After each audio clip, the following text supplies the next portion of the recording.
In today's video, we look into a case where dismembered body parts start turning up in Hertfordshire. Police were stumped on who the body parts belonged to. It would reveal a brutal murder by a Gangland corpse butcher who allegedly worked for the Adams family criminal organisation, making bodies vanish. We look into the case, the trial, and a murderer who would be forever known as the Jigsaw Killer.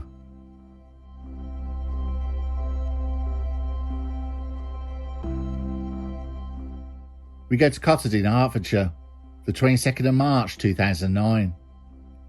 At Lodge Farm, the farmer was feeding his livestock when he found a green Gulliver's travel holdall on his land. He leaned over and inside was something wrapped in a blue plastic bag. Realising it was meat or something worse, the police were called. A police car arrived and cut open the blue plastic bag. It contained a human body part, a whole left leg with foot, wrapped in polythene and tape. Police forensics arrived and cordoned off the farm to check the other fields, but there was nothing. With no one on the missing persons list of who could be, police widened the search to other areas and put the details out to other main stations. Police sent the amputated left leg to the mortuary for forensic examination.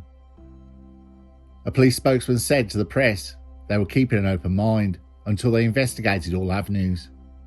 So what was this left leg doing in Cotterd, and who put it there?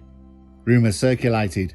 Was it a stolen body part from a mortuary, or a sick joke by a medical student, or was it indeed a grisly murder? Police at this time were saying nothing.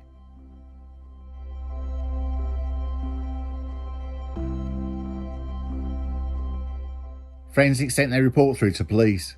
The leg belonged to a white or mixed heritage man who suffered from skin condition eczema, but they found no DNA matches on the police database. Pathologist Dr. Richard Shepherd could tell the leg hadn't been removed from the torso by a surgeon.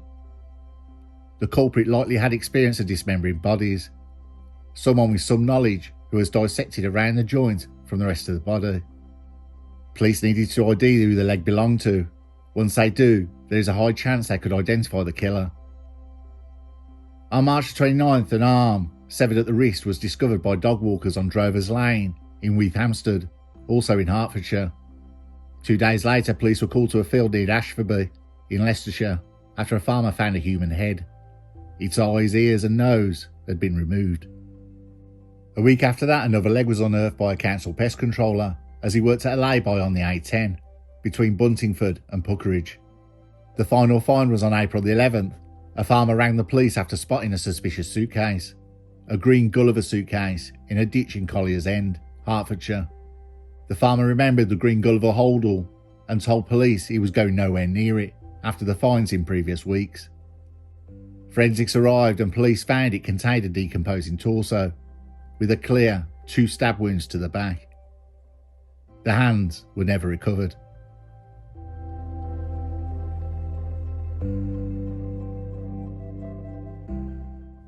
The newspapers called the victim the Jigsaw Man, and his mysterious murderer was called the Jigsaw Killer. Police launched Operation Abnet to solely work in identifying the victim and catching the killer. A description was put out by police to call if you think it may be someone you know, who you may not be in contact with. Even if you have a small doubt, please call.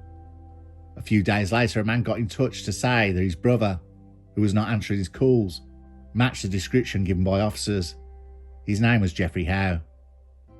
Police contacted Geoffrey Howe's work. He was a kitchen salesman. They had not heard from him in a while, and he had not been into work. Friends and neighbours also had not heard from him or seen his car. Police accessed his bank statements.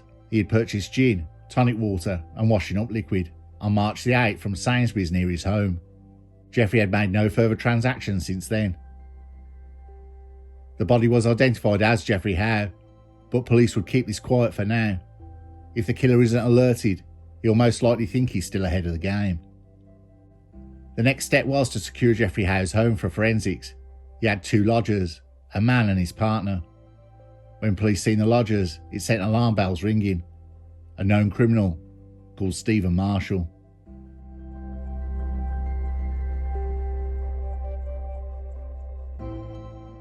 Police detectives had immediately recognised the name and the reputation that went with him.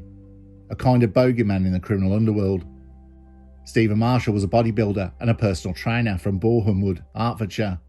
He once owned a gym in St Albans and worked as a nightclub doorman, and then as a gangland enforcer. His profession as a butcher provided him with skills that would later play a sinister role in his criminal activities.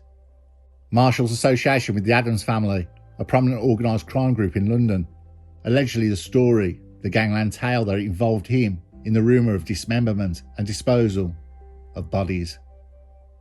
Marshall's association with the Addams family crime gang added a notorious dimension to his criminal profile. He had boasted about his role in dismembering and disposing of bodies for the gang, claiming involvement in multiple murders, making bodies vanish. It earned him a feared reputation in the criminal underworld, which no one doubted due to his associates, with many backing it and saying it's true. Stephen Marshall had previous convictions for criminal damage, assault, battery, Class A possession, and possessing a firearm. He had attacked his first wife in 2003 and was arrested on suspicion of murdering munition aggressor in 1996, when his burnt body was found.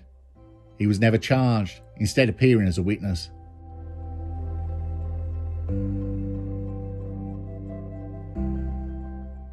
Up to 25 people are thought to have been murdered and dozens maimed on behalf of the North London crime family, the Addams family, or other names for the organised criminal group are the Clerkenwell Crime Syndicate and the A-Team. At the height of their notoriety in the 1980s and 1990s, Terry Addams and his violent brothers Patsy and Tommy generated such fear that they franchised out the Addams reputation, allowing lesser criminals the right to say they were working with or for them. It was a ploy which helped the brothers amass a fortune of up to £200 million. Like many London gangsters, they started off in petty crime and graduated to armed robbery before diversifying into a more lucrative and less risky trade, trafficking. In the late 1980s, they were in charge of most of the Class B and Class A coming into the capital. But things began to go wrong for the family. In the late 1990s, one of the A-Team's enforcers was Gilbert Winter, who had been acquitted in 1994 of murdering former British high jump champion Claude Mosley, after a key witness refused to give evidence. Winter disappeared in March 1998, and underworld sources suggest he may have been killed after double-crossing the family. The word is his remains are in the footings of the Millennium Dome. Tommy Addams was jailed for 7.5 years for smuggling Class B worth £2 million. He also had a confiscation order to pay £1 million. By the late 1990s, police and the security services were taking a close interest in Terry Addams, with MI5 managing to put listening devices in his lounge and bedroom. In July 2014, Terry Addams, after serving 3 years of a 7-year sentence for money laundering, appeared before a High Court judge in London, where he claimed he was penniless and living in a 1-bedroom apartment. Addams was ordered to pay £650,000 under the Proceeds of Crime Act. In March 2017, Addams lost his appeal against the order to pay a now total of £700,000 under the Proceeds of Crime Act. In November 2017, a district judge ordered Terry Addams to pay the remaining amount within 30 days or return to prison for at least 2.5 years. In December 2017, Addams repaid the entire confiscation order, despite his repeated claims of poverty. He also attempted to gag the press to stop people knowing he had repaid the confiscation order, rather than return to jail.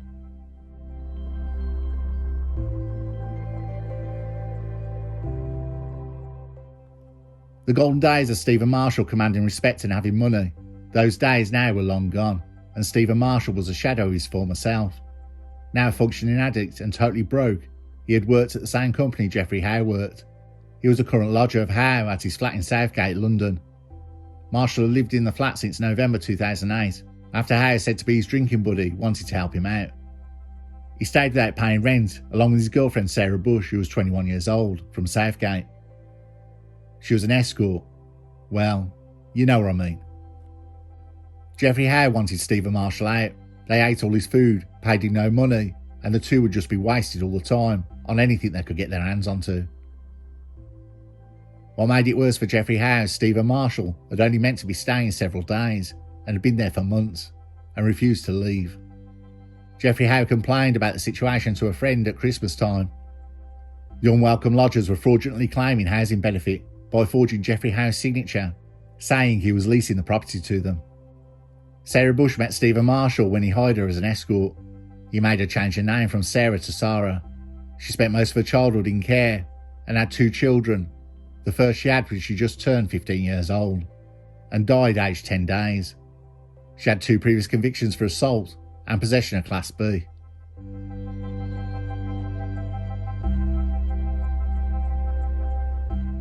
Police and forensics arrived at the flat. The couple claimed Jeffrey Howe had packed up and left, and both were questioned at the police station. Detectives had gained access to another bank account that Jeffrey Howe had, which had been used since Jeffrey Howe's death. Police now had evidence that Jeffrey Howe had been killed for monetary gain, as Marshall and Bush had used his bank card to make several purchases, such as takeaway pizzas and an Indian takeout. Since he vanished, they had sold his Saab car on eBay. The private number plates were found in the flat. Stephen Marshall remained tight-lipped, answering no comment to the police officers' questions. Investigators had matched the skull's teeth to Jeffrey's dental records and found Jeffrey's blood in his flat. This gave police enough evidence to charge both Marshall and Bush. Investigators were able to find a motive in the killing, a complete takeover of what Jeffrey Howe owned in his entire life: bank accounts, his home, his car. Detectives had worked out Marshall had stabbed Jeffrey twice while Sarah was out, and then left him to bleed out. He then returned to the flat to dismember and dispose of the body and clean up the flat. Within hours of Jeffrey Howe's death, Stephen Marshall started writing cheques using Jeffrey Howe's checkbook, taking out cash and money from Jeffrey Howe's bank account. They sold his car and then set up online shopping accounts.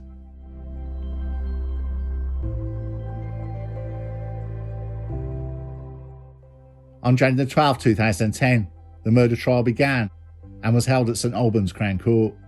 What started off proceedings was shocking. Both the accused turned on each other. Stephen Marshall initially denied murdering Jeffrey Howe, claiming that Sarah Bush murdered him, and that he only helped to dismember and dispose of the body, admitting to counts of perverting the course of justice and intending to prevent a coroner from holding an inquest. All very lesser charges. Sarah Bush denied all charges. The pathologist gave evidence that the body was dismembered, working around the bones, which took some skill. No bones were cut, and it was done with knives. The amount of time taken would have been 12 hours. Stephen Marshall's lawyer revealed he had worked for the notorious Adams crime family, working as a doorman in the 90s at the Adams nightclub. From the mid-1990s, he had disposed of 4 bodies for the gangsters, giving him disturbing experience in dismembering limbs. He is claimed to have had dealt with people and hid their corpses in Epping Forest, in Essex. Epping Forest has been rumoured to have been a dumping ground for years for bodies by Gangland, because it's just the right kind of place. 5,900 acres, it's dense and boggy, and the police weren't going to turn the whole place over looking for someone.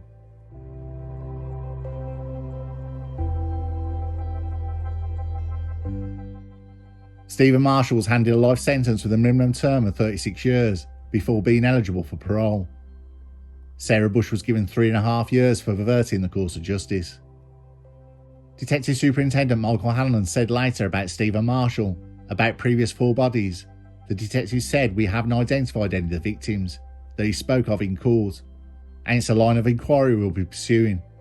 We'll be speaking to Mr. Marshall to see if he'll give us any further details." The confession puts Marshall at risk of being attacked in prison.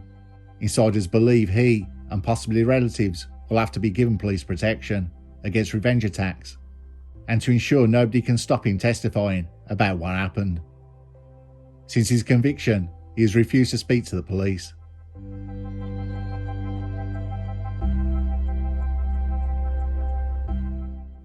Stephen Marshall's heinous acts and his alleged connections to organised crime have left an indelible mark on British criminal history. The Jigsaw killer Stephen Marshall is believed to have buried Jeffrey Howe's hands in Epping Forest. It is somewhere within the vast green space where trees tower over quiet paths and smaller trails wind into darkness. What made the murder even more brutal, if it could be any more brutal, is Jeffrey Howe's kindness in believing he was helping a friend. Stephen Marshall wanted everything Jeffrey Howe had, and because Jeffrey Howe lived a solitary life, he was someone who they believed could vanish without being noticed. The discovery of the body parts was gruesome, but dismembering a body for 12 hours, now that takes a different kind of person. The biggest question I have in my mind, it's one I've been pondering on for a few nights now. What bodies or how many parts are in Epping Forest, not just left by Stephen Marshall, but by other Gangland villains.